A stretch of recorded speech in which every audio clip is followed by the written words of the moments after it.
Hi guys, good morning. Welcome back to my channel. I'm Bhumika Singh and today we'll talk about the most important topic कि ठीक है हमने सोच लिया कि हमें कोचिंग लेनी है, सेल्फ स्टडी करनी है and if you consider doing self study तो this is very important for you. This video is for you guys and मैं आज यहाँ सारे फ्री रिसोर्सेज जो भी रिसोर्सेज यूट्यूब पे अवेलेबल हैं फ्री में और जो बहुत ऑथेंटिक है मतलब लाइक ठीक है वो बहुत ज़्यादा अच्छे हैं आई वुड से.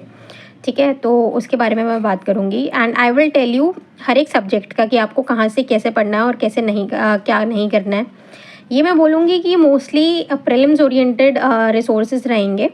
मेंस का मैं आपको थोड़े दिनों बाद बताऊँगी एंड अगर ये जो मैं रिसोर्सेज आज आपको बता रही हूँ अगर वो आपने 4 से 5 बार कम से कम पढ़ लिए 4 से 5 बार अगर आपने वो अच्छी तरह कर लिया तो मैं गारंटी दे रही हूँ कि आपकी जीएस की कट ऑफ तो नहीं रुक रही. आपकी जीएस की कट ऑफ तो किसी भी हालत में नहीं रुक रही. तो yes let's start. Let's take a first subject economics. Economics जैसे कि हम लोगों को पता है कि हाँ बहुत इंपॉर्टेंट है यूपीएससी के लिए एंड यूपीएससी प्रीलिम्स के लिए. कम से कम यहाँ से 15 से 20 क्वेश्चन आते हैं है ना एंड बहुत बेसिक भी है. अगर आपने ये कर लिया अगर इसके बेसिक्स आपने समझ लिए तो फिर आपके कोई भी आंसर आपका रुक नहीं रहा. ये आप बहुत अच्छी तरह बहुत आराम से कर ले जाओगे. तो इसके रिसोर्सेज के बारे में बात करते हैं. तो इसके रिसोर्सेज के बारे में मैं बोलूँगी ओनली आईएएस पे सर हैं ऋषभ सर करके. ठीक है उनने सारे टॉपिक्स अच्छी तरह क्लियर कर रखे हैं. एक अन अकेडमी इंग्लिश करके चैनल है ठीक है उस पे श्याम सर हैं.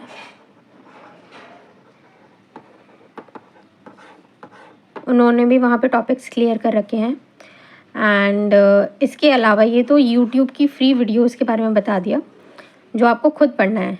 एक मार्केट में बुक आती है. मैं मृणाल सर का नहीं बोलूँगी कि मृणाल सर के नोट्स पढ़ो. नहीं इतने सारे 1000 पेज 800 पेज पढ़ के कोई फ़ायदा नहीं है क्योंकि इतना पूछता भी नहीं है यूपीएससी.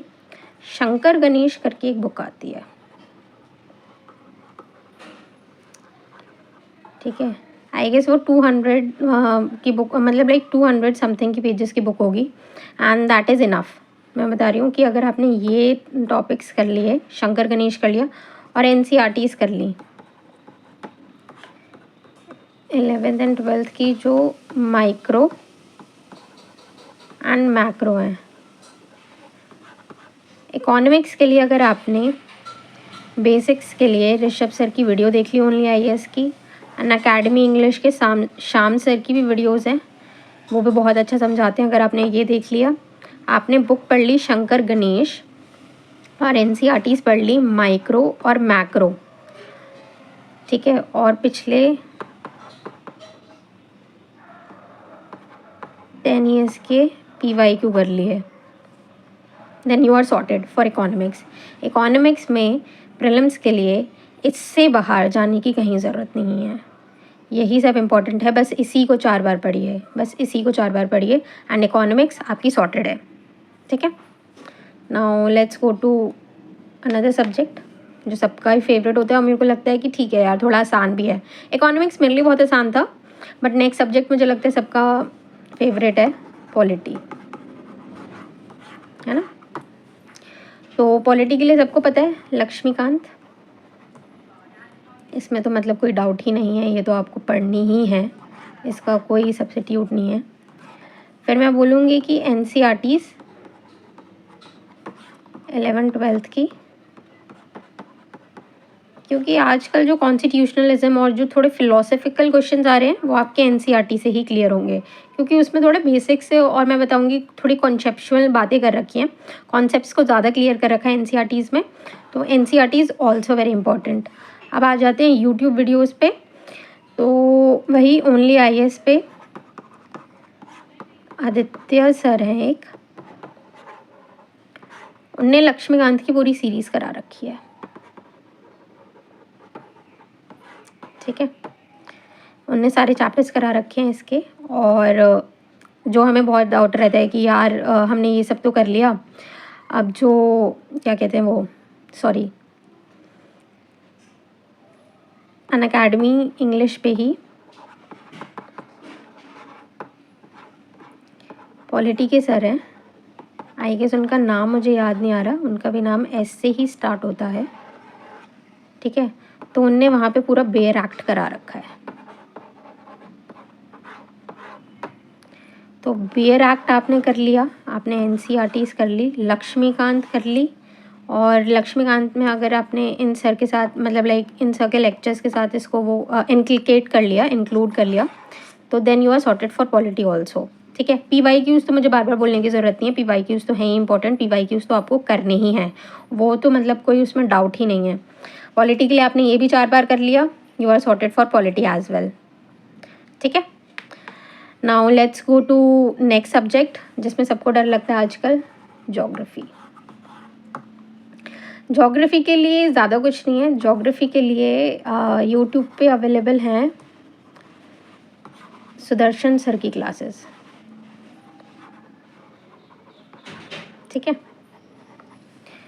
जिसमें इनने फिज़िकल भी अच्छी तरह करा रखी है, इंडियन भी अच्छी तरह करा रखी है, एंड इनकी एक फ्री मैपिंग की क्लास चलती है, ठीक है। ये आपने कर लिया तो you are sorted for geography as well. और एनसीईआरटीज तो खुद पढ़नी ही है, ये नॉन नेगोशिएबल है। एनसीईआरटी खुद पढ़नी है, ज्योग्राफी में खुद पढ़नी ही है, तो पढ़नी ही है। एनसीईआरटी में से ही ज्योग्राफी का पेपर आता है, एनसीईआरटी को आप छोड़ ही नहीं सकते। जैसे आप PYQs नहीं छोड़ सकते, तो ज्योग्राफी के लिए आप एनसीईआरटी नहीं छोड़ सकते, ये नॉन नेगोशिएबल है एनसीईआरटी पढ़ना। एंड ज्योग्राफी में यूट्यूब पे सुदर्शन सर हैं, वो फिज़िकल उनने करा रखी है, इंडियन करा रखी है, और फ्री मैपिंग सीरीज़ चला रखी है। एंड ये करंट अफेयर्स भी लेके आते हैं monthly for environment and geography, ठीक है। तो आप वो भी देख सकते हो, उससे आपको पता चलता रहेगा, ठीक है, कि ज्योग्राफी और एनवायरनमेंट ना थोड़ा करंट ओरिएंटेड भी होता है कि ठीक है क्या चल रहा है क्या नहीं चल रहा। तो that is for geography. And now let's go to another subject जहाँ हमें लगता है कि सब कंफ्यूज होते हैं कि हिस्ट्री कहाँ से पढ़ें।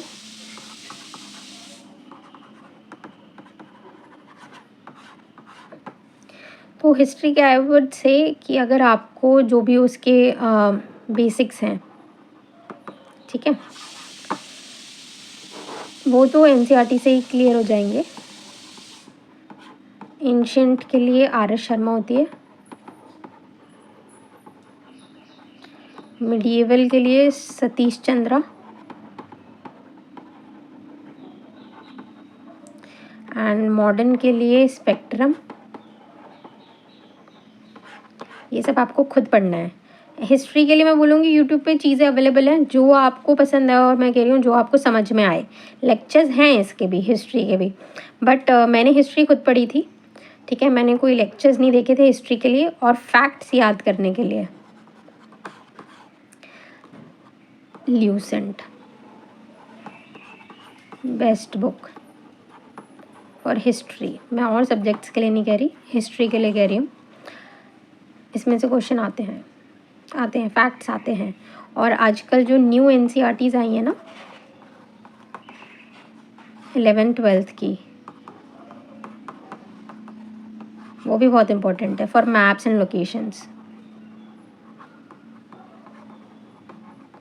ठीक है। तो हिस्ट्री के लिए हमें क्या करना है, एंशिएंट में RS शर्मा, मिडाइवल में सतीश चंद्र, मॉडर्न में स्पेक्ट्रम, ये हमें खुद पढ़नी ही है, ठीक है। इनके यूट्यूब पे लेक्चर्स आपको अवेलेबल मिल जाएंगे, जो आपको समझ में आ रहा है, जो आपको ठीक लग रहा है, वो से कि थोड़ा खुद देखो इस चीज़ के बारे में, क्योंकि मैंने लेक्चर्स कभी नहीं लिए, मैंने खुद पढ़ा है।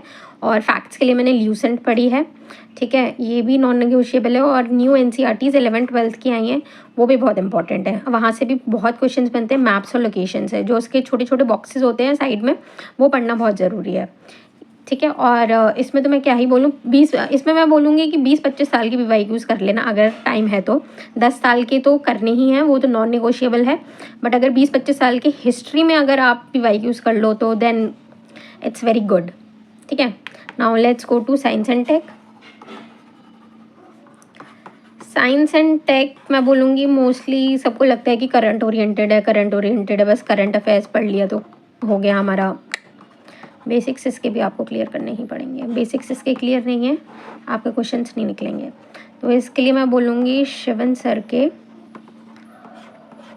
लेक्चर्स हैं, उनने लेक्चर सीरीज़ अपनी डाली हुई है यूट्यूब पे, कुछ 15-16 लेक्चर्स हैं, ठीक है।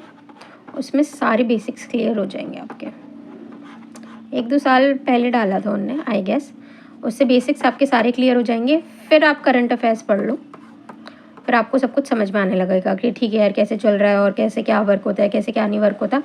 बट हाँ, साइंस एंड टेक भी बेसिक से ही क्लियर होगा। तो डोंट थिंक कि साइंस एंड टेक पे बस करंट अफेयर्स है, ये एक मिथ है।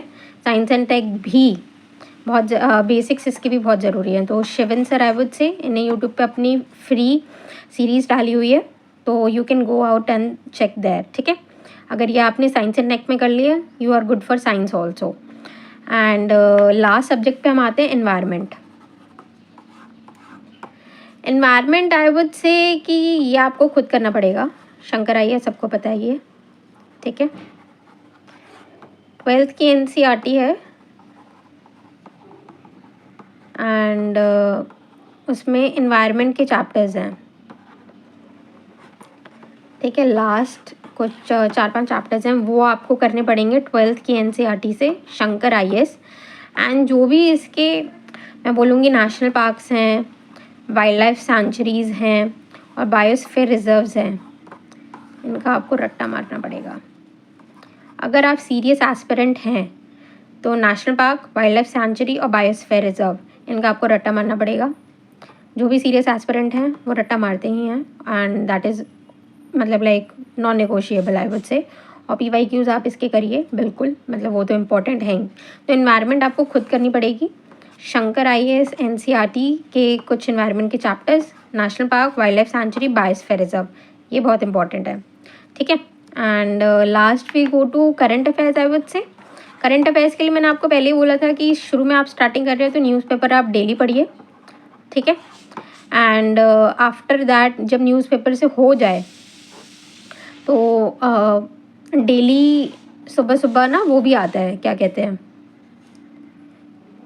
एनालिसिस भी आते हैं यूट्यूब पे, आप वो देख सकते हैं।